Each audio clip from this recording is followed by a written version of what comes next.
In today's video, I'm going to teach you how to delete an audience in Mailchimp. Clear, concise, and precise. First, let's get you signed into your Mailchimp account. Open your preferred web browser and head on over to Mailchimp's website.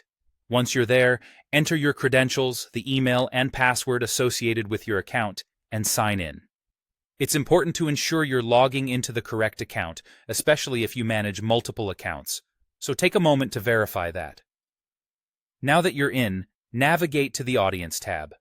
This is your control center for managing all your different audiences, which Mailchimp uses to keep track of your various contact lists and their engagements.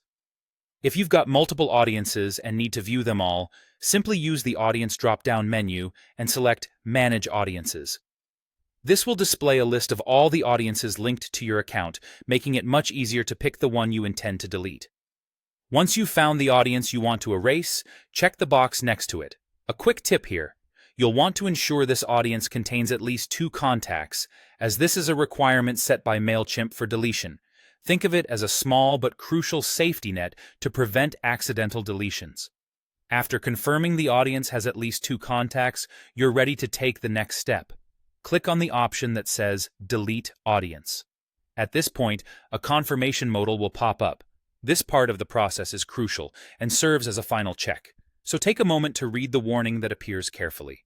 It's here where Mailchimp reminds you that the action you're about to take is permanent and irreversible. If you're confident about proceeding, go ahead and type "permanently delete" in all caps within the space provided in the modal. Now take a deep breath and click the Delete button to confirm. Remember, it's always good to double-check that you're deleting the correct audience, because once it's done, there's no going back. And there you have it. You've successfully deleted an audience from your Mailchimp account. By following these steps, you ensure a smooth process and keep your account well organized, clearing out any audiences that are no longer needed. Thank you for watching this tutorial on how to delete an audience in Mailchimp. I hope you found it helpful. If you did, be sure to like and subscribe for more tips and tutorials. Leave any questions or comments below, and we'll get back to you with more guidance. Happy organizing!